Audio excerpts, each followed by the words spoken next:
Welcome to NarrativeNook where enchanted stories come to life. If you enjoy our stories, please subscribe, like and share to support our channel. Enjoy listening.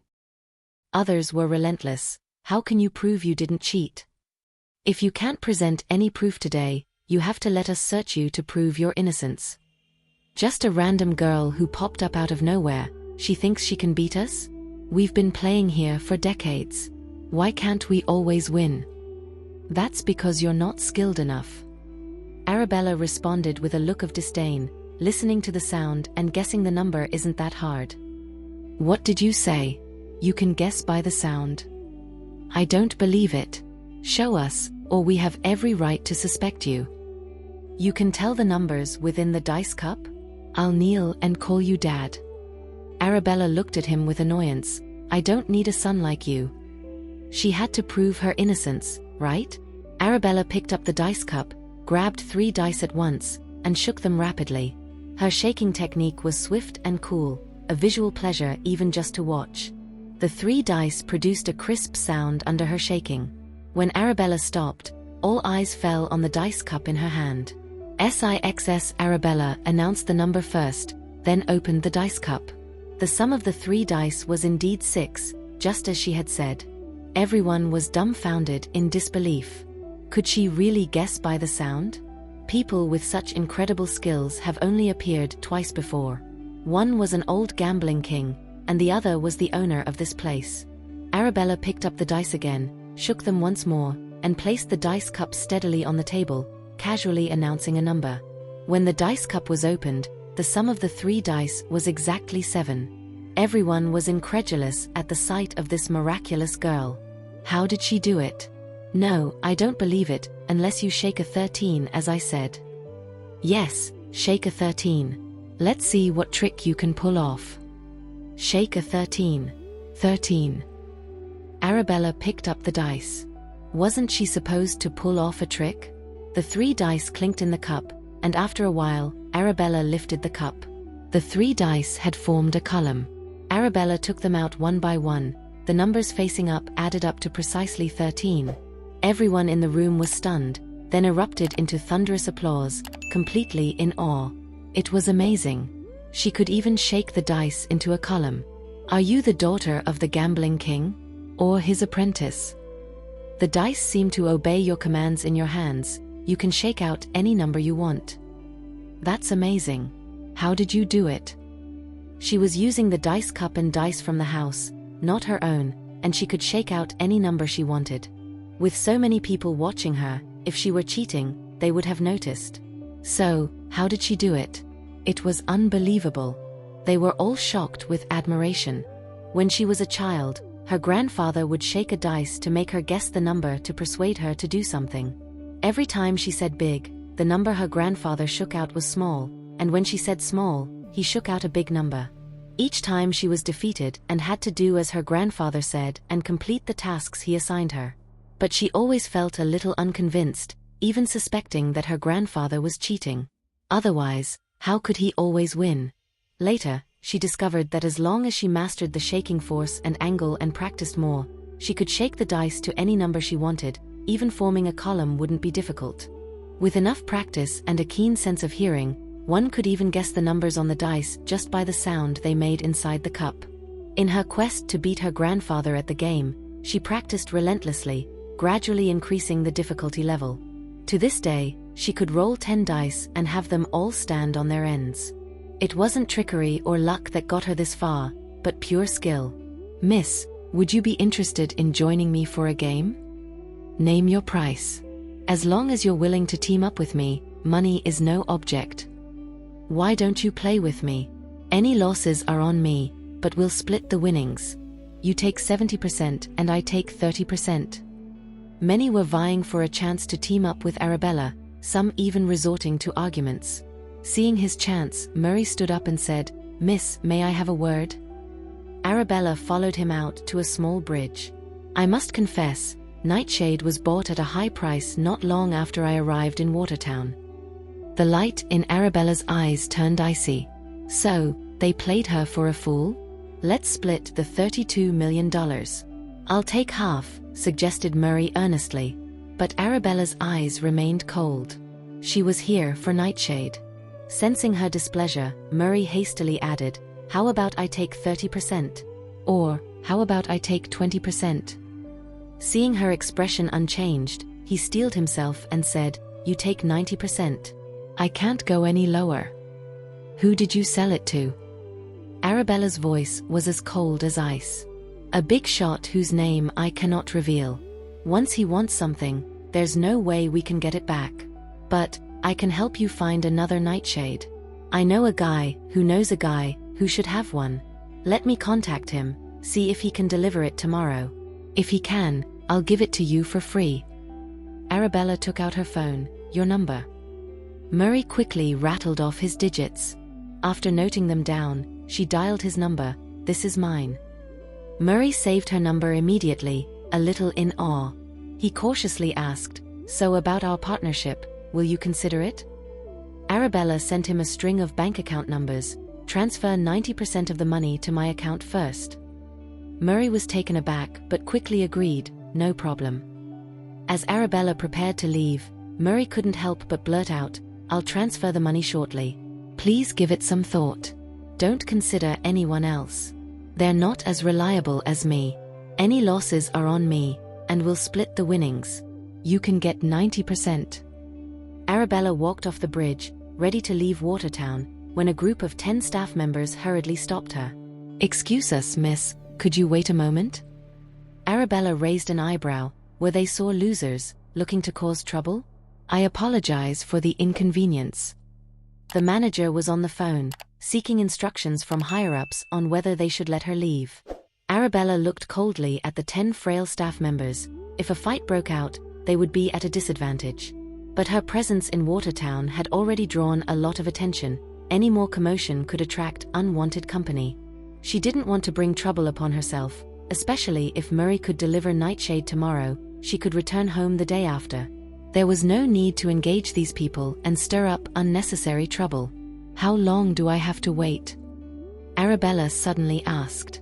The 10 staff members were taken aback. She was more cooperative than they expected, given her icy demeanor. They underestimated her because of her youth, and they were clearly shaken. "Just a moment," the leading staff member said. "All right, bring me something to eat and drink."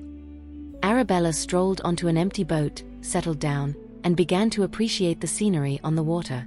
Several resplendent golden buildings reflected on the water, like an enchanting illusion.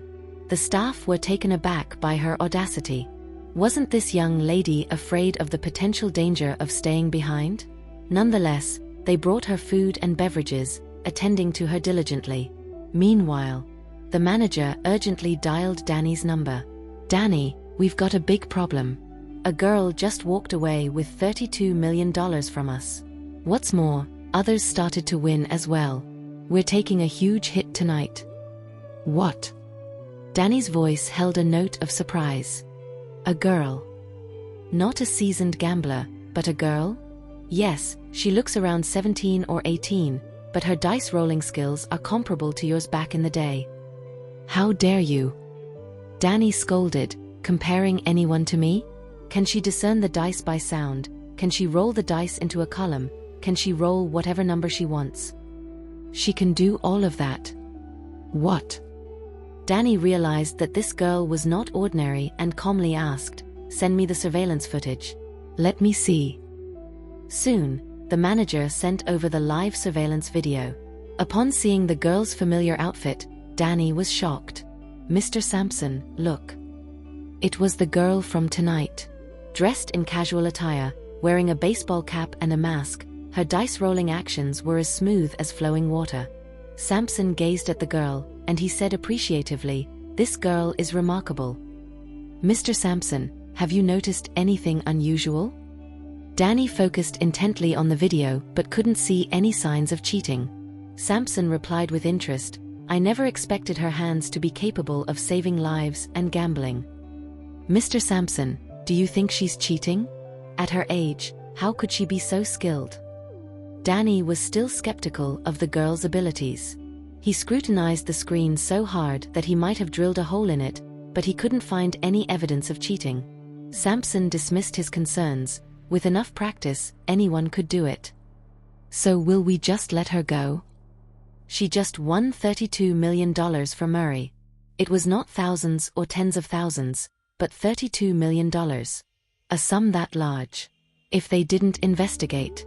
What if she came back? She won fair and square, why shouldn't we let her go?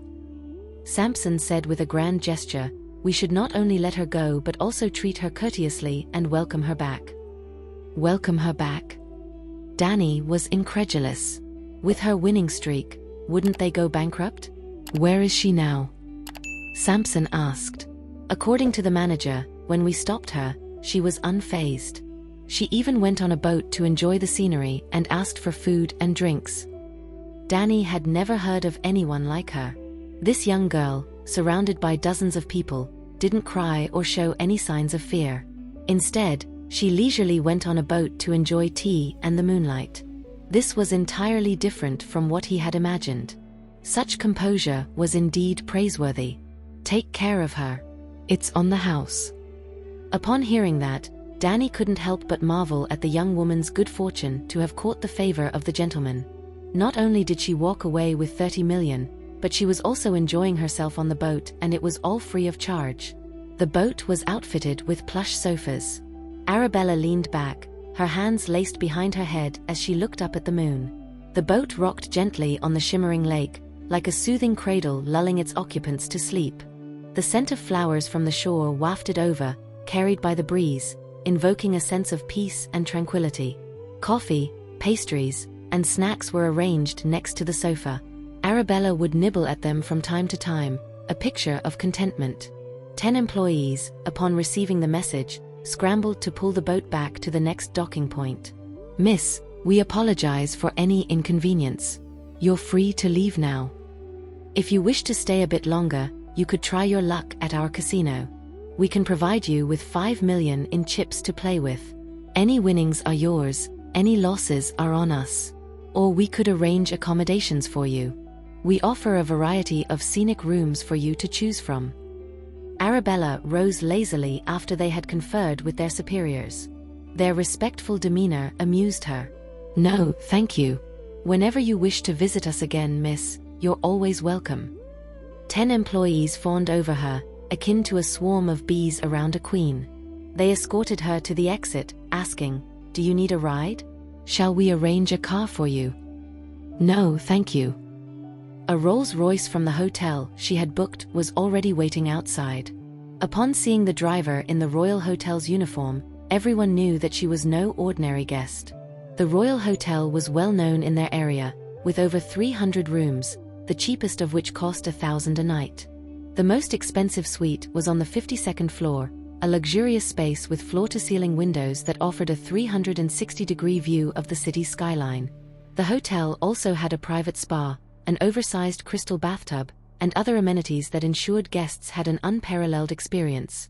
Once Arabella arrived at the hotel, she collected her key card and rode the elevator to the 52nd floor. She swiped her card and entered one of the opulent suites. Sensors detected her presence and the lights automatically came on. The curtains gradually drew back, revealing the stunning cityscape. Arabella removed her cap and mask, tossed her backpack onto the sofa, and walked onto the balcony to take in the view. She rarely had the opportunity to stand silently and appreciate such a sight. The wind played with her long hair, eliciting a sense of comfort. After a while, her phone pinged with a notification from her bank. She had received $28,800,000 Murray's share. She smirked, surprised that he had kept his word. Elsewhere. After a 12-hour flight to Lidoria, Louisa switched her phone on to see a response from her daughter. She relayed the message to Kenneth, our little girl's abroad. She said she had some business to attend to. Should we still ask her to come? Wouldn't that be too much of a hassle?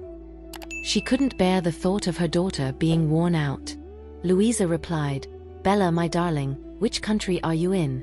Can you make a trip to Lidoria? Arabella was somewhat surprised upon receiving the message. Her parents were abroad? In Lidoria? Are you here on business or just traveling? Arabella lightly tapped the screen with her slender fingers and replied quickly, I'm near Lidoria. Shall we meet tomorrow? Upon seeing the response, Louisa was overjoyed and quickly responded, "Absolutely, what time suits you tomorrow?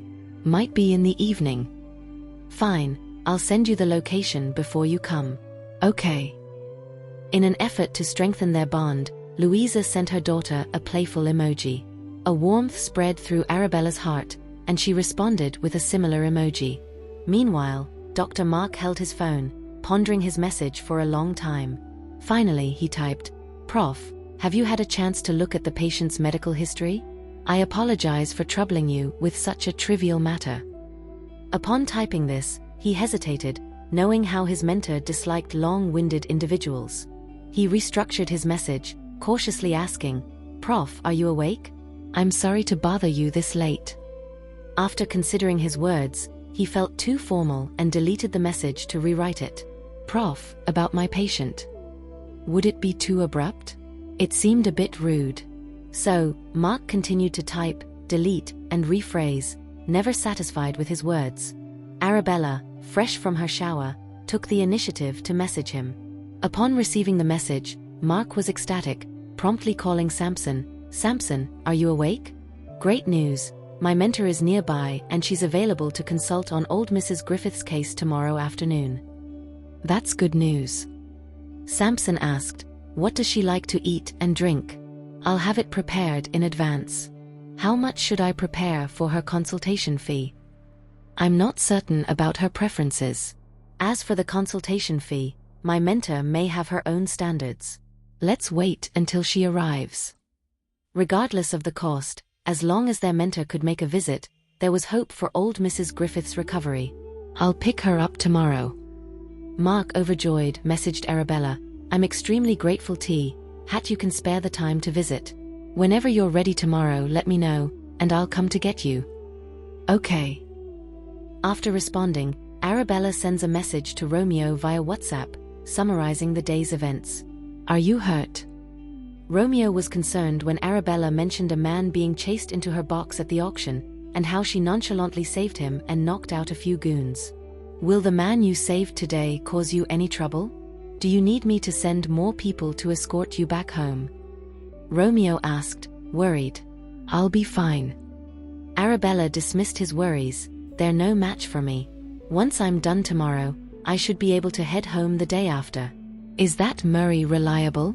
If he doesn't get the black heart from his friend by tomorrow, how long do you plan to stay there?" Romeo asked again. "He assured me that he could deliver the black heart to me by tomorrow. He seems eager to collaborate with me, so I don't expect any issues." Arabella was quite confident in Murray. "So, you're not going to collaborate with him?" Arabella chuckled. Who would be so dumb as to stay and help others make money? She thought, wasn't it better to make money on your own? Romeo laughed lightly. "Then you should rest early and come back soon. I'll be waiting for you at home." "Okay." Arabella chatted with Romeo for a while longer before hanging up the phone. Early the next morning, Arabella was rudely awakened by a call from Kelly. Bella, a guy named Mr. Sampson, had some nightshade delivered to the Piper group, specifically for Kelly. He claims it's a token of gratitude for her saving his life last night. "Can you tell me what the hell is going on?" Kelly was completely in the dark. Arabella, just out of bed, was still a bit dazed. "What did you say? You didn't manage to get the nightshade last night, did you?" Kelly guessed. "Did you save someone and in gratitude he bought the nightshade for you? Could it be that Mr. Sampson?" A handsome man surfaced in Arabella's mind. Last night, he had mistaken her for Kelly and thanked her for saving his life. Arabella briefly explained the situation to Kelly, who then understood. "I knew it. I was on a plane the whole time last night. I didn't save anyone. I guessed it was you." Now it made sense why someone would send nightshade to the Piper group and specifically ask for them to be delivered to Kelly. "So that Mr. Sampson mistook you for me." Kelly couldn't help but laugh. "Even though you didn't get the nightshade last night, it seems like your misfortune turned into a blessing. It's like they say, good things happen to good people." Arabella didn't expect that the nightshade Murray said had been bought by a big shot would turn out to be Mr. Sampson. What a coincidence. But how did he guess that she wanted the nightshade and was willing to give them to her? Could it be because she helped him deal with those goons and detoxify him? Bella, did Mr. Sampson take a liking to you? Kelly couldn't help but ask, he seems to be quite interested in you. Don't talk nonsense. He knows what you like. Arabella sounded lazy. Have the nightshade delivered to Grandpa Beck at the university. I'll go back tomorrow and study them. Sure, no problem. Kelly couldn't help but gossip. Bella, how old is this Mr. Sampson? Is he young? Handsome? Sounds like he's quite generous. You've seen him. He was the one who helped us on the cruise ship. Oh, it's him. Kelly immediately pictured the courteous figure. He does look older than Romeo. But he's pretty handsome and charming. Why are you comparing him to Romeo? Arabella chatted with her for a bit longer before hanging up.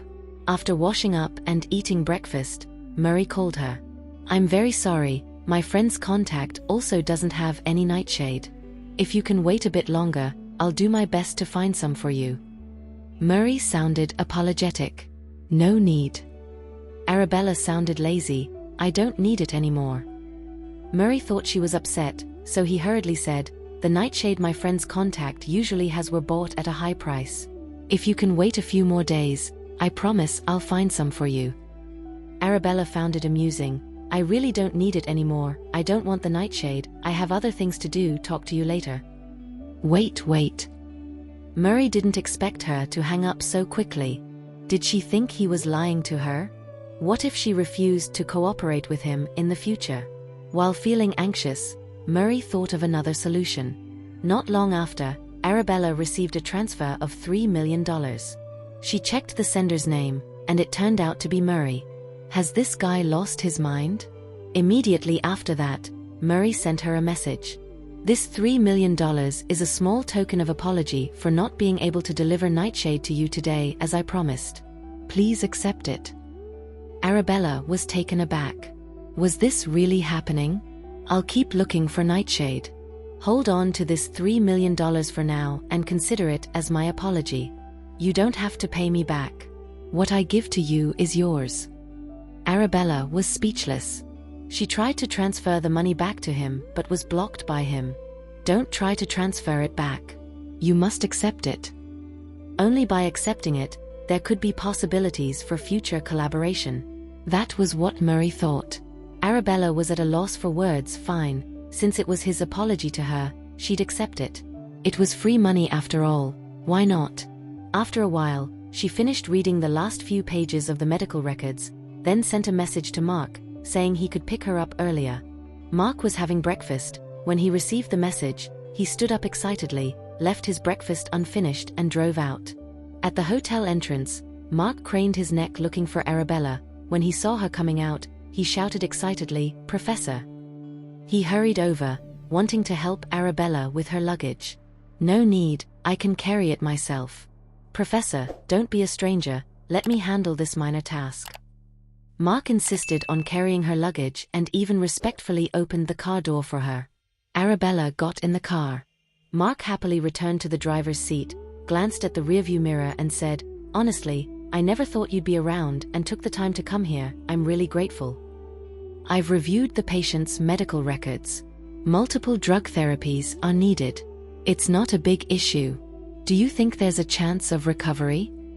Mark couldn't help asking, emboldened, "What are the chances according to you, Professor?" "About 90%. Arabella didn't want to sound too sure, but she was actually fully confident. Mark was overjoyed, as always. No matter how complex the disease was, the professor always had a solution. The professor was really amazing. Professor. Before Mark could finish his sentence, Arabella corrected him. "Just call me Arabella, I don't deserve the title of professor." After all, she was younger than Mark. Mark knew, calling her professor was his wishful thinking. Years ago, in a highly complicated surgery, Mark was lucky enough to witness Arabella's medical prowess. Her surgical skills revived a life, leaving him deeply impressed. Since then, he shamelessly started calling Arabella Professor. Considering his eagerness to learn, Arabella did give him some guidance from time to time. but she never expressed the intent of accepting him as a student. "I can't tell you how grateful we are that you're willing to help, Professor," Mark pled earnestly. "If you won't accept any payment, we'd feel as if we're taking advantage of your kindness. Please, take something more to make us feel better." Paying her more than necessary? "Fine," Arabella relented with a sly smile. "I'll decide how much later." Arabella didn't specify how much, but this reassured Mark. He believed that old Mrs. Griffith was going to be saved. Half an hour later, they arrived at a grand and beautiful mansion. The mansion was a combination of a dozen buildings, surrounded by a sapphire blue lake, vast lawns, and an inviting swimming pool. There was even a helipad. Just standing at the entrance, one could sense the extraordinary wealth and status of the owner. This was no ordinary rich family. The owner of such a mansion must hold a high position in society. 6 butlers in uniform greeted Arabella at the entrance with well-trained courtesy and respect. Upon hearing Mark had brought the professor, Sampson, who was leisurely sipping tea in the garden, got up and walked towards the entrance to welcome them. His maid, a short-haired young woman, followed him. From a distance, she spotted a slender, charming young woman entering the mansion. The young woman wore her hair in a bun and had a strikingly beautiful face that was hard to ignore. Her beauty and charisma were. The short-haired maid was thrilled. "Mr. Sampson, that's her. The Solterra girl I told you about. She was the one who helped old Mrs. Griffith when she had trouble breathing." She reminded them that old Mrs. Griffith was frail and needed extra care. She said that those pills won't help Aunt's condition and suggested other medications. "Mr. Sampson, you found her?" The short-haired maid was overjoyed. "So, old Mrs. Griffith is going to be saved." "So, the Solterra girl who helped when old Mrs. Griffith's health deteriorated after the bus accident is her?" Sampson seemed a bit surprised. "Are you sure?" "I'm absolutely sure. This face, how many like it could there be in the world? I'd recognize her even if she turned to dust." The short-haired maid greeted Arabella happily as she arrived. "Hi, we meet again." Arabella didn't recognize her. She tried to recall, but couldn't. "I was the one screaming for help on the roadside when the bus accident happened. You stopped and helped old Mrs. Griffith," the short-haired maid said with a sincere smile, hopeful eyes on Arabella. Ah, so it was her. Arabella remembered now. She had been desperate. No one was willing to stop and help. She and the driver stood by the roadside, screaming for help. So, it turned out old Mrs. Griffith needed medical attention? Arabella had checked old Mrs. Griffith's pulse at the time. The medical condition was complex and required multiple medications. When the short-haired maid asked for advice, Arabella couldn't give her a specific prescription. Old Mrs. Griffith's condition required constant adjustment of medication. "I'm glad to see you again," Arabella nodded at her, acknowledging her enthusiasm. The short-haired maid was overjoyed. She hadn't expected their second meeting to be like this. This girl was so gentle and polite. She was adorable. "Professor, let me introduce you to my good friend, Sampson," Mark introduced with excitement. "Sampson, this is the amazing professor I told you about. She's known as Dr. Bell in the medical area." "So, this was Dr. Bell? The same Dr. Bell who was famed for performing medical miracles?" Sampson was stunned. He didn't expect that the wonderful Dr. Mark mentioned would turn out to be her. She was so young, yet she was already an ace physician. The short-haired maid was equally surprised. So, it wasn't Mr. Sampson who found her, it was Dr. Mark. She must be pretty significant then. No wonder she carried a medical bag around. She was a renowned doctor. Impressive. She was not only beautiful but also a well-known doctor. If only Mr. Sampson wasn't in his 30s, she'd definitely play matchmaker. "We meet again," Sampson's tone softened, his impression of the girl improving. Now it was Mark's turn to be surprised. He glanced at Sampson, then at Arabella, and asked, "You've met before?" "Mr. Sampson helped me and my friend out last night," Arabella stated succinctly. "Last night, Miss Bell saved my life and even detoxified me." Sampson extended his hand formally. "Thank you, Kelly." "Kelly is my friend. You can call me Arabella." Arabella was surprised to meet him again in such circumstances. She shook his hand. "Thank you for the nightshade." Now it was Sampson's turn to be surprised.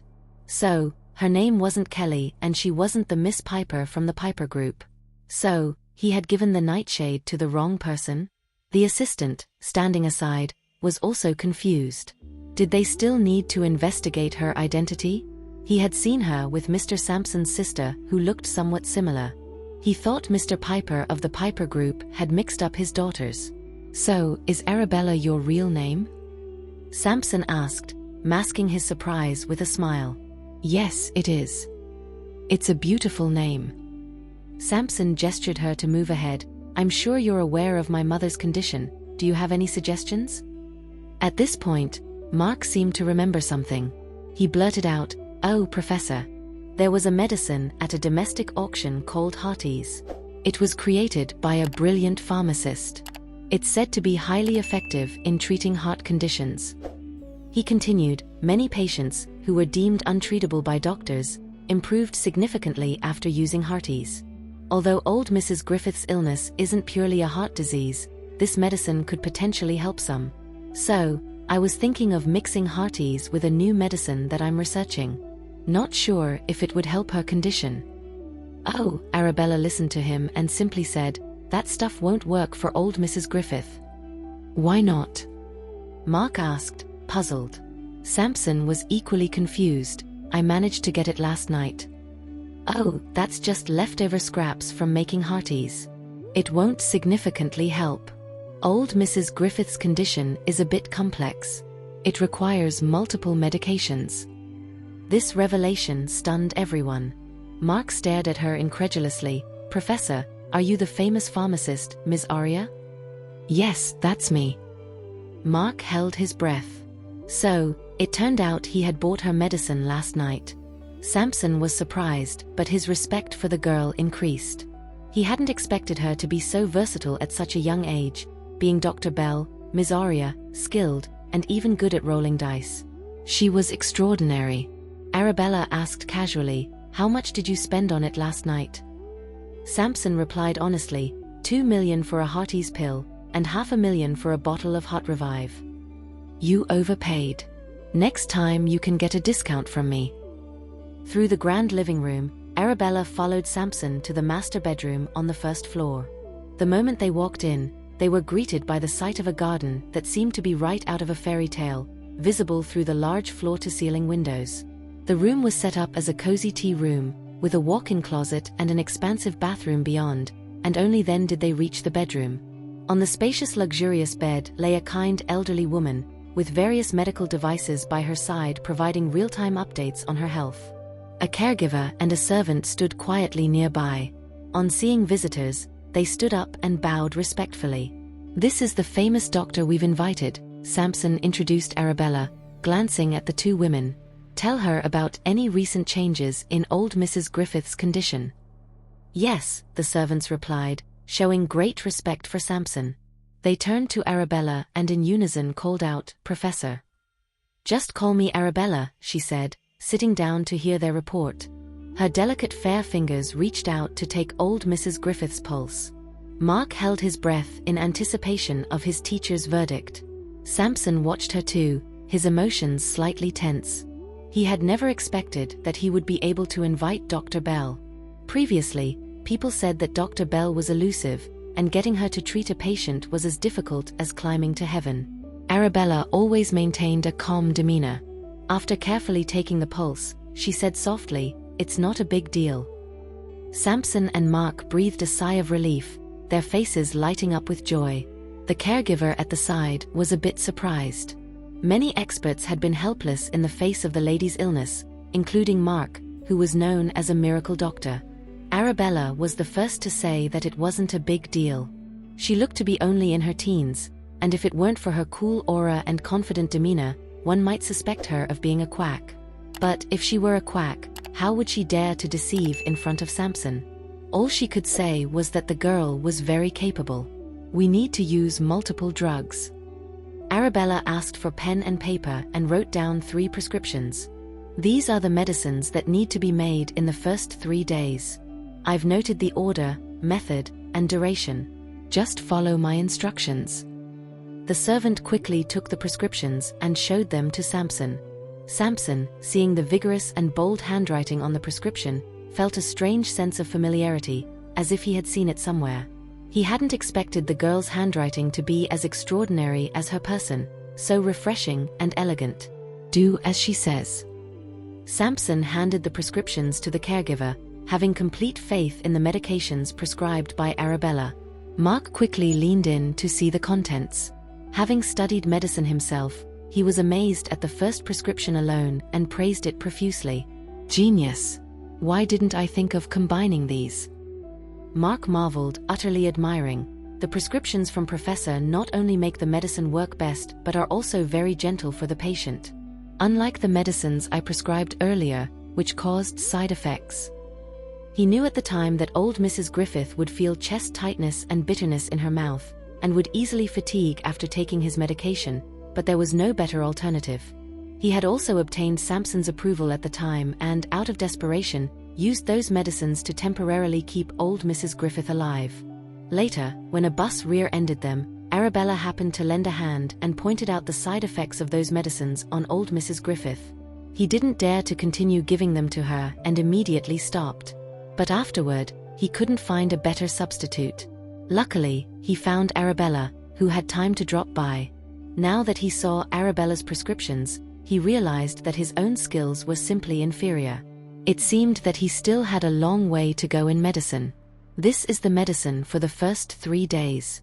For the following prescriptions, I will prescribe according to old Mrs. Griffith's physical condition and symptoms, Arabella said. If you have enjoyed this story, please like and share so others can see it too. Also hit the subscription button and notification bell so you can be notified on our next release. Thank you for your support. God bless you.